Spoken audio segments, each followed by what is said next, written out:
Hi hello నమస్తే welcome to cues మీ సిద్ధగౌని సుదర్శన్. భరతమాత పాదాల చెంత తమ జీవితాలను పరంగా పెట్టి చీకటి కోటలలో సూర్యకిరణాలుగా వెలిగిన మహానుభావులు ఎందరో ఈ దేశ చరిత్రకు ప్రతీకగా నిలిచారు.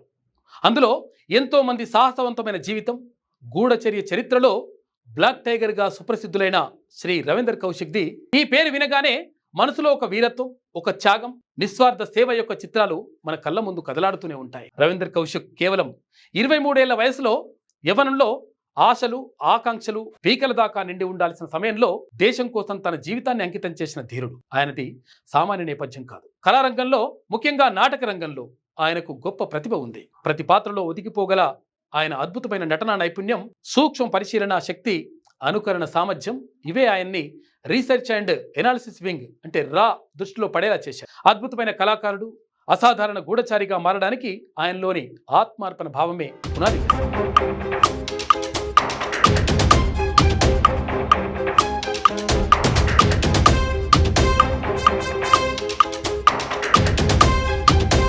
1970ల తొలి దశకం భారతదేశం అంతర్గత బాహ్య శక్తుల నుండి అనేక సవాళ్లను ఎదుర్కొంటోన్న సమయం.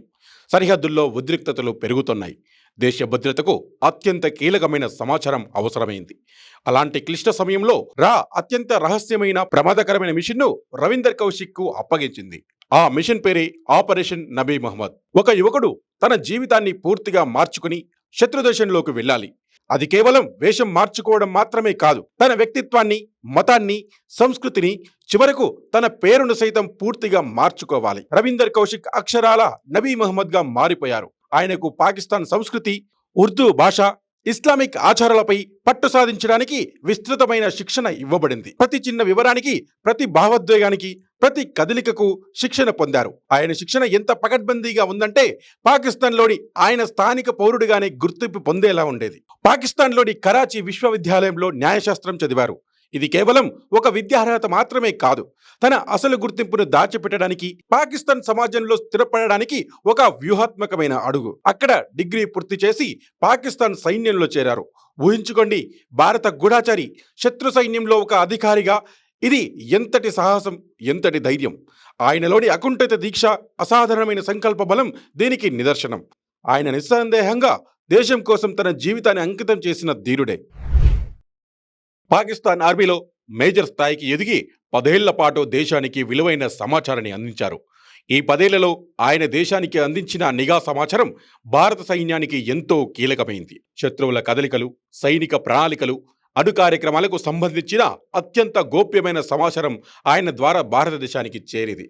ఆయన అందించిన సమాచారం వల్ల ఎన్నో కీలకమైన వ్యూహాత్మక నిర్ణయాలు తీసుకోబడ్డాయి. ఎంతోమంది భారత సైనికుల ప్రాణాలు కాపాడబడ్డాయి. పాకిస్తాన్ అణు కార్యక్రమానికి సంబంధించిన సున్నితమైన సమాచారాన్ని సైతం ఆయన అందించారు. ఇది భారతదేశ భద్రతకు అత్యంత ముఖ్యమైనది. ప్రతి క్షణం ప్రాణాపాయం పొంచి ఉన్నా ఆయన ఏమాత్రం వెనుకడుగు వేయలేదు. ప్రతిరోజు ఒక నిప్పుల కుంపటిపై నడిచినట్లే ఉండేది. ఏ చిన్న పొరపాటు, ఏ చిన్న అనుమానం ఆయన జీవితాన్ని ముగించేయగలదు. అయినప్పటికీ ఆయన తన మిషన్ను ఎంతో నిబద్ధతతో, అంకిత భావంతో నిర్వహించేవారు. దేశం పట్ల ఆయనకున్న ప్రేమ, అంకితభావం ఆయనలో ఒక ఉక్కు పిడికిలిని తయారు చేశాయి. అదే ఆయనను బ్లాక్ టైగర్గా మార్చింది. ఆనాటి ప్రధాని ఇందిరాగాంధీ స్వయంగా రవీందర్ కౌశిక్ను బ్లాక్ టైగర్ అని ప్రశంసించారు. ఆ పేరుకు ఆయన నిజంగానే తగ్గవారు. చీకట్లో కూడా శత్రువులకు కనబడకుండా వారిని పసిగట్టే ధైర్యం ఆయనది. అయితే విధి వక్రీకరించింది.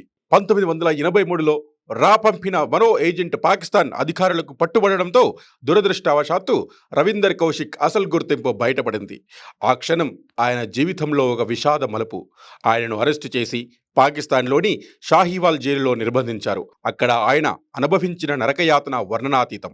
16 సంవత్సరాలు, ఒక శతాబ్దమంతటి సుదీర్ఘకాలం ఆయన జైలు గోడల మధ్య మగ్గిపోయారు.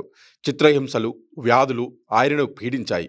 క్షయవాదితో తీవ్రంగా బాధపడుతూ 2001లో తుది శ్వాస విడిచారు.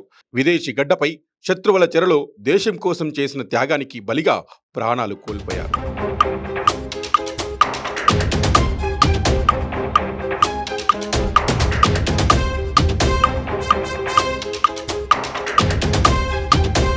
ఆయన జీవితం ఒక త్యాగాల పునాది. ఆయన దేశం కోసం పడిన కష్టం, చేసిన త్యాగం వెలకట్టలేనివి.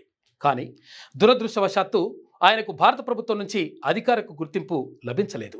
ఆయన కథ పెద్దగా బయటి ప్రపంచానికి తెలియకుండానే ఉండిపోయింది. ఇది మనకు ఒక బాధాకరమైన వాస్తవం. అయినప్పటికీ చరిత్ర ఆయనను ఎప్పటికీ గుర్తుంచుకుంటుంది. ఆయన పేరు, ఆయన త్యాగం భారత గూఢచర్య రంగంలో ఒక సువర్ణాక్షరాలతో లిఖించదగినది. ఆయన కేవలం ఒక గూఢచారి మాత్రమే కాదు, దేశం కోసం తన జీవితాన్ని అర్పించిన ఒక నిస్వార్థ వీరుడు, ఒక అమరజీవి. రవీందర్ కౌశిక్ కథ మనందరికీ స్ఫూర్తిదాయకం. దేశం కోసం నిస్వార్థంగా చేసిన ఆయన సేవ, అజ్ఞాతంలో ఉండిపోయిన ఎందరో వీరుల త్యాగాలకు ఇది ఒక నివాళి. వారి పేర్లు చరిత్ర పుటల్లో లేకపోయినా వారి సేవలు దేశ భద్రతకు, సమగ్రతకు పునాదులు వేశాయి. రవీందర్ కౌశిక్ వంటి వీరుల త్యాగాలను మనం ఎప్పటికీ మరవకూడదు. వారికి మన దేశం ఎప్పటికీ రుణపడే ఉంటుంది. ఇది ఇవాల్టి స్పెషల్ స్టోరీ. చూస్తూనే ఉండండి క్యూ న్యూస్. మీ సిద్ధగౌని సుదర్శన్.